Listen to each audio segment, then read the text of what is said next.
नमस्कार दोस्तों, हर्षित द्विवेदी एजुकेशन में आपका स्वागत है। मेरा नाम है विनीत सागर। क्लास 11 एनसीईआरटी पॉलिटी की किताब चल रहा था। चैप्टर 9 आज हम शुरू करेंगे, constitution as a living document. इस चैप्टर में हम देखेंगे दोस्तों पिछले 70 साल से किस तरह हमारा कॉन्स्टिट्यूशन काम किया है। 1950 में कॉन्स्टिट्यूशन इनैक्ट होने के बाद अब तक किस तरह कॉन्स्टिट्यूशन के हिसाब से हमारे देश में गवर्नेंस हो रहा है। तो जैसे इस चैप्टर खत्म होगा हमें कुछ पॉइंट्स के ऊपर क्लैरिफिकेशन मिल जाएगा, जैसे कि इंडियन कॉन्स्टिट्यूशन टाइम के साथ अमेंड कर सकता है, और वैसे इंडियन कॉन्स्टिट्यूशन का कई बार अमेंडमेंट्स हो चुका है दोस्तों, फिर भी हमारा कॉन्स्टिट्यूशन का जो बेसिक प्रीमिसेस है या फिर बेसिक स्ट्रक्चर है उसमें कोई चेंजेस नहीं हुआ है। और किस तरह हमारा कॉन्स्टिट्यूशन को प्रोटेक्ट करने में और कॉन्स्टिट्यूशन को इंटरप्रेट करने में जुडिशरी एक इंपॉर्टेंट रोल प्ले किया है। एंड फाइनली कॉन्स्टिट्यूशन एक ऐसा डॉक्यूमेंट है जो इवॉल्व होता है टाइम के साथ एंड चेंजिंग सिचुएशंस के साथ रेस्पॉन्ड भी करते हैं। तो शुरुआत करते हैं दोस्तों। Are constitution static? क्या कॉन्स्टिट्यूशन एक स्टैटिक डॉक्यूमेंट है, उसे कोई चेंज नहीं कर सकता? उसका जवाब आपको अभी मिल जाएगा। अगर आप दूसरे कंट्रीज के एग्जाम्पल्स देखोगे तो कई सारे कंट्रीज में कॉन्स्टिट्यूशन पूरी तरह चेंज किया गया है। फॉर एग्जाम्पल सोवियत यूनियन, पिछले 74 ईयर्स में सोवियत यूनियन 4 कॉन्स्टिट्यूशंस बनाया है। 1918 में, 1924 में, 1936 में एंड 1977 में। इसके बाद जब 1991 में जब communist party of Soviet union का रूल खत्म हो गया तो सोवियत फेडरेशन डिसइंटीग्रेट हुआ था। आपको पता होगा ना, यूएसएसआर पूरे डिसइंटीग्रेट हुआ था और अलग अलग कंट्रीज बन गए थे। एंड इसके बाद रशियन फेडरेशन एक नया कॉन्स्टिट्यूशन अडोप्ट किया 1993 में। तो अगर आप देखोगे पूरा सोवियत यूनियन का 5 बार कॉन्स्टिट्यूशन बना है। पर अब इंडिया का एग्जाम्पल देखिए, हमारा कॉन्स्टिट्यूशन अडोप्ट हुआ था 26 नवंबर 1949 को, फिर भी कॉन्स्टिट्यूशन का फॉर्मल इंप्लीमेंटेशन या फिर एनैक्टमेंट हुआ था 26 जनवरी 1950 को, जब हम रिपब्लिक हुए थे। तब से लेके अब तक हमारे कॉन्स्टिट्यूशन में ज्यादा कुछ चेंजेस नहीं आए दोस्तों। जरूर कुछ अमेंडमेंट्स हुआ है, पर कॉन्स्टिट्यूशन का जो बेसिक प्रीमिसेस है, बेसिक स्ट्रक्चर है, उसमें कोई चेंजेस नहीं हुआ है। देखा जाएगा तो ये हमारे लिए एक बहुत बड़ा अचीवमेंट है।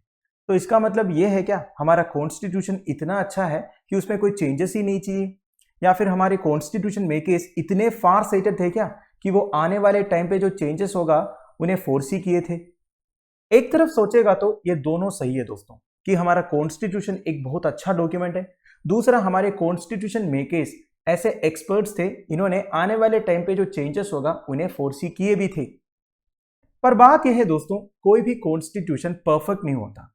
वैसे हमारा कॉन्स्टिट्यूशन कब बने थे? 1940s के लास्ट में बने थे, कॉन्स्टिट्यूएंट असेंबली के थ्रू। तो उस टाइम पे जो सर्कमस्टेंसेस था, सिचुएशंस था, उनके हिसाब से कॉन्स्टिट्यूशन बना होगा ना। अब तो 70 साल बीत चुका है, इंडिया बदल गया है, सोसाइटी का एटीट्यूड बदला है, पूरी हमारा लाइफस्टाइल बदला है, तो उसके हिसाब से कॉन्स्टिट्यूशन में प्रोविजंस होना चाहिए ना। तो इसलिए कोई भी डॉक्यूमेंट बिना चेंजेस का परफेक्ट नहीं हो सकता। तो हमारा कॉन्स्टिट्यूशन इतने साल तक सर्वाइव होने का मेजर रीजन ये है दोस्तों, हमारे कॉन्स्टिट्यूशन में ऐसे प्रोविजंस है कि वो टाइम के हिसाब से, सोसाइटी के नीड्स के हिसाब से चेंज कर सकता है, बेसिकली कॉन्स्टिट्यूशन को मॉडिफाई कर सकता है। पर देखिए, कॉन्स्टिट्यूशन का जो बेसिक वैल्यू है, बेसिक स्ट्रक्चर है, उसे हम चेंज नहीं कर सकते।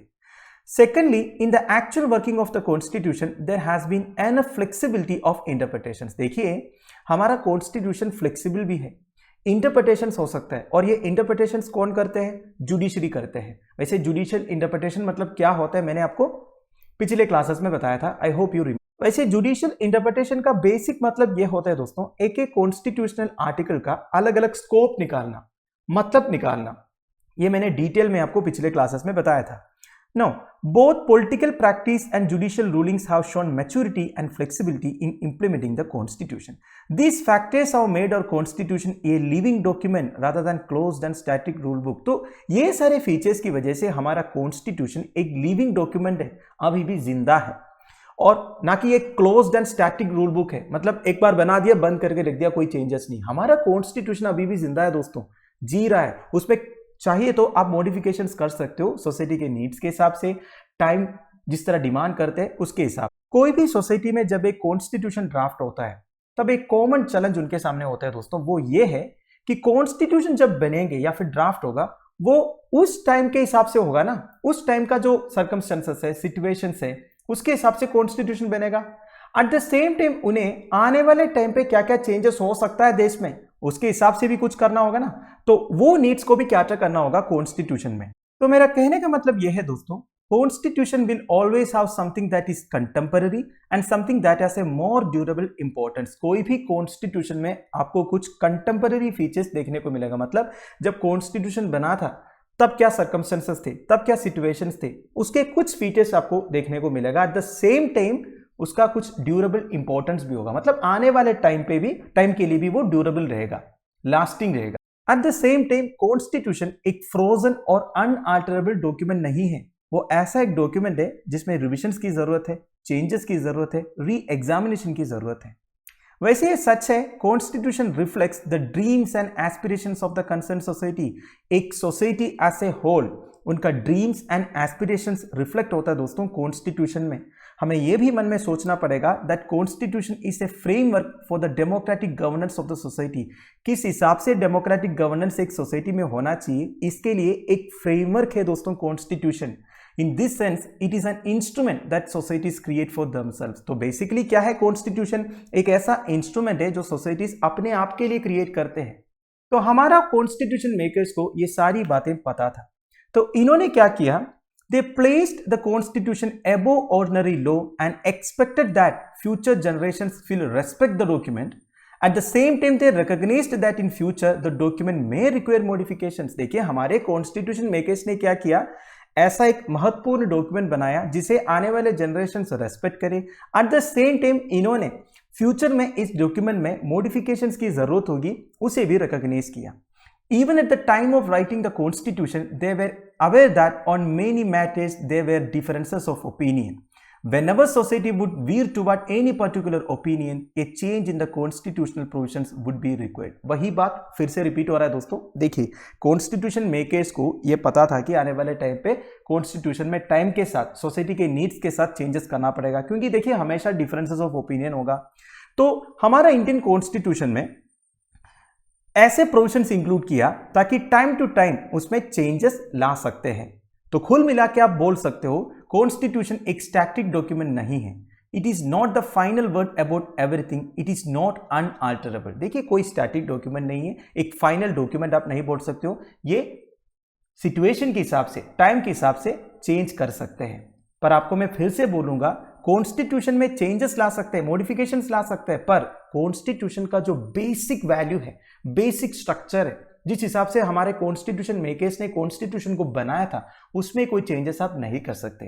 वैसे मैंने आपको basic structure of the constitution के से रिलेटेड एक जजमेंट के बारे में बोला था पिछले क्लासेस में। 1973 में Kesavananda Bharati versus state of Kerala में सुप्रीम कोर्ट ये रूल किए थे, कॉन्स्टिट्यूशन को चेंज कर सकते हैं बट बेसिक स्ट्रक्चर आप टच नहीं कर सकते।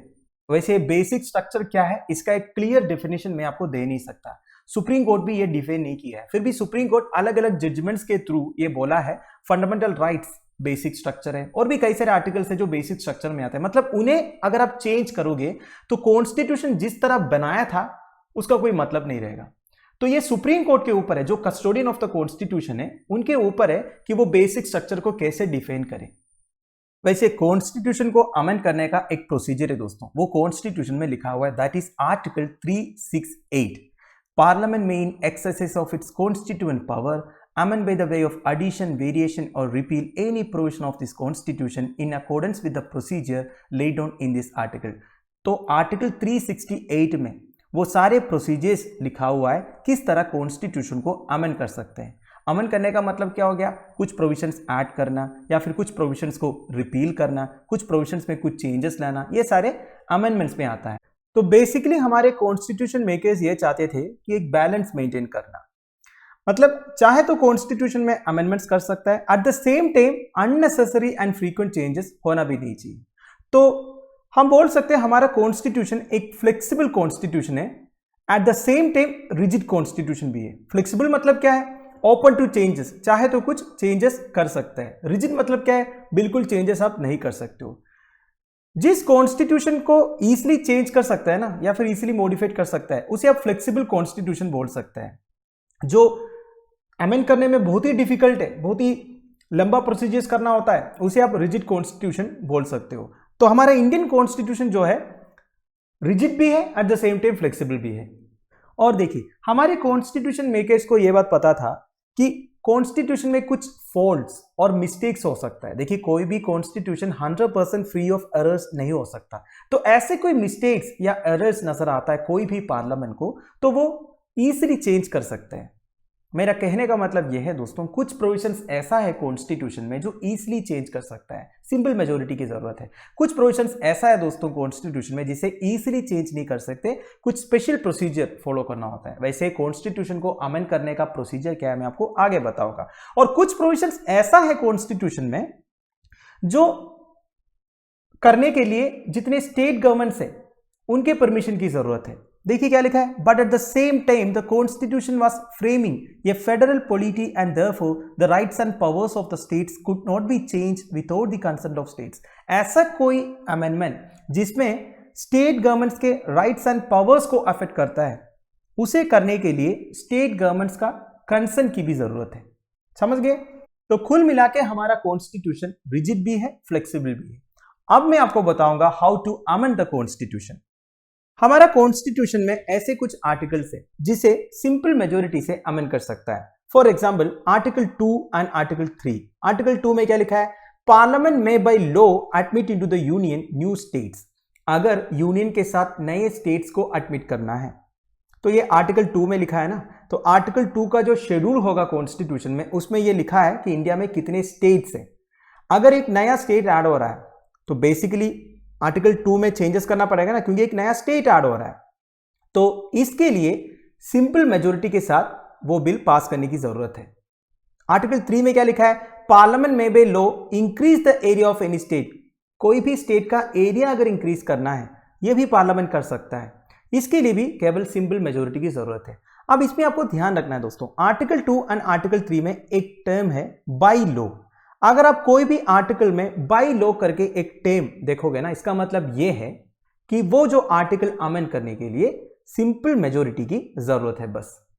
अगला है, हमारा कॉन्स्टिट्यूशन में ऐसे कुछ आर्टिकल्स है जिसे अमेंड करने के लिए स्पेशल मेजोरिटी की जरूरत है पार्लियामेंट में, वो भी बोथ हाउसेस में, राज्यसभा एंड लोकसभा में। ये लिखा है आर्टिकल 368 में।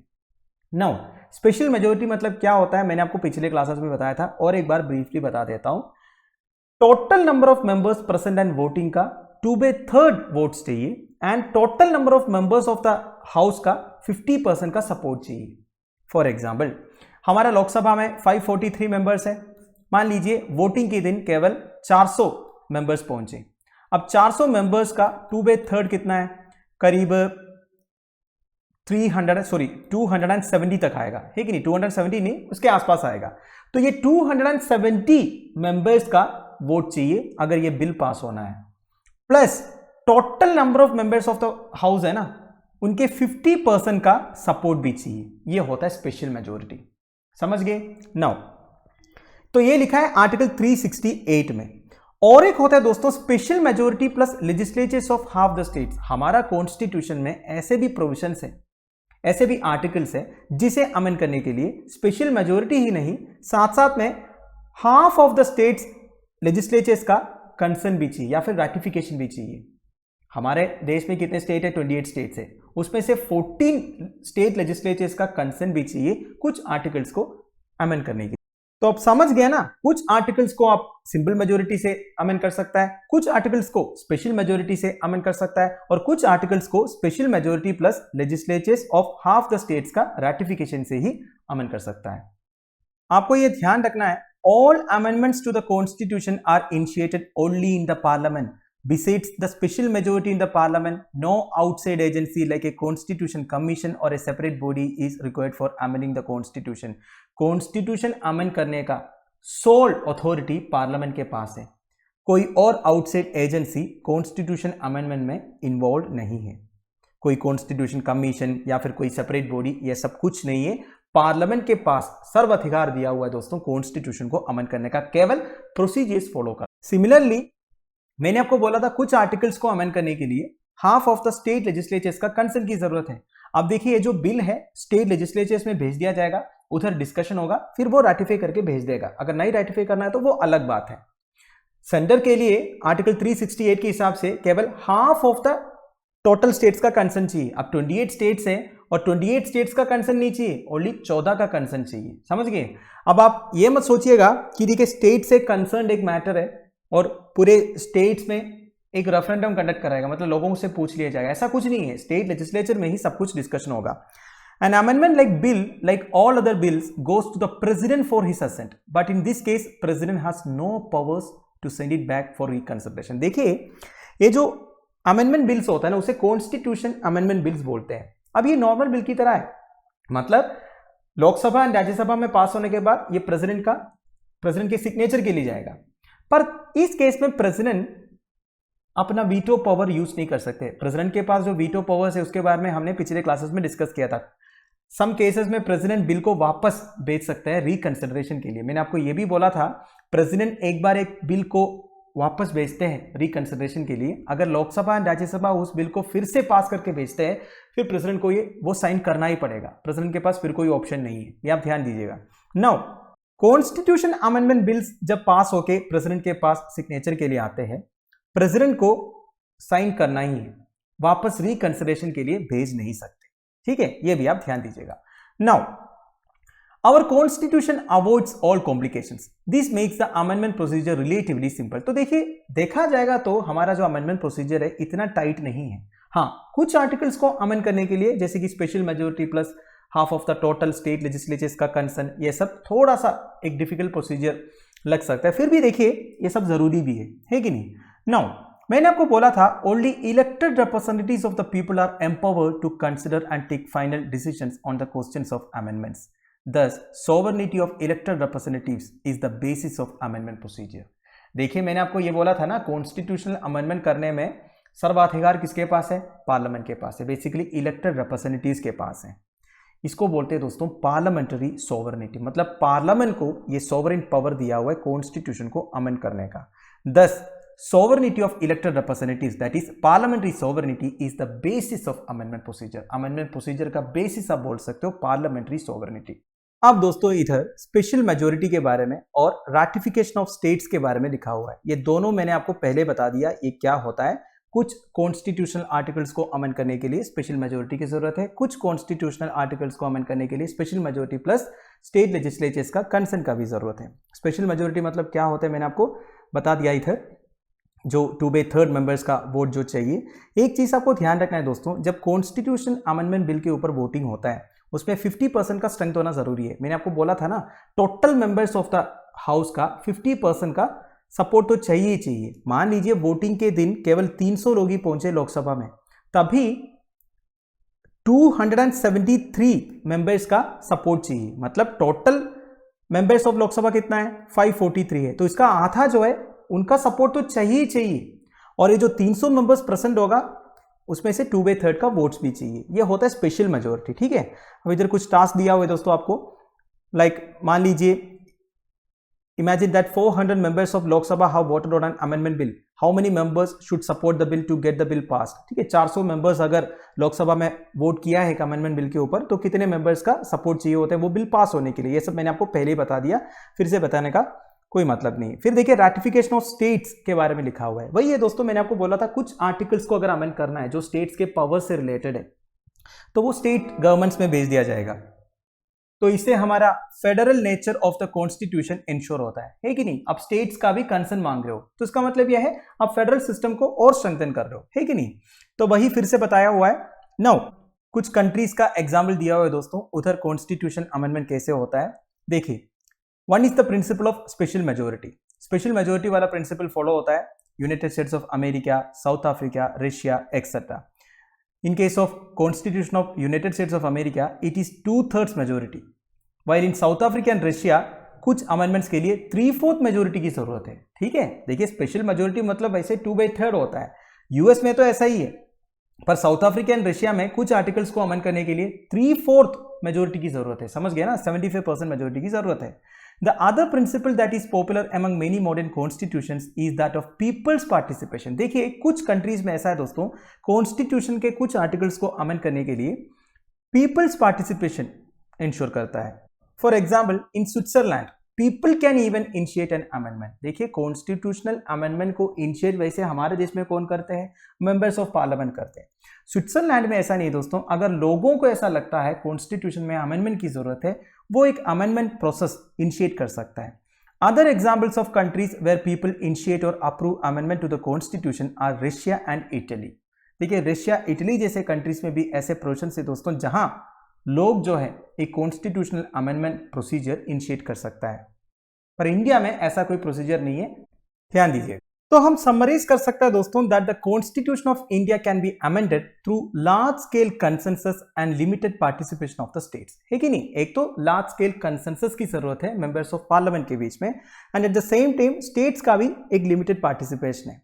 The founding fathers took care that constitution would not be open to easy tampering. तो हमारे कॉन्स्टिट्यूशन मेकर्स या फिर हमारे founding fathers of the constitution ने ये इंश्योर किया है इजीली कॉन्स्टिट्यूशन को अमेंड नहीं कर सकता। Eight the same time future generations were given the right to amend and modify according to the needs and requirements of the time। तो future generations time के हिसाब से, सिचुएशन के हिसाब से, सर्कमस्टेंसेस के हिसाब से कॉन्स्टिट्यूशन को सोसाइटी के नीड्स एंड रिक्वायरमेंट्स के हिसाब से चेंज भी कर सकते हैं। तो दोस्तों दैट्स इट, अभी के लिए इस वीडियो को मैं फिनिश कर रहा हूं। अगले वीडियो में हम why have there been so many amendments इस टॉपिक से शुरू करेंगे। वैसे दोस्तों अभी तक हमारे कॉन्स्टिट्यूशन को 105 बार अमेंड किया है, तो इतने अमेंडमेंट्स क्यों हुआ है इसके बारे में डिस्कस करेंगे। Till then bye bye, have a nice day.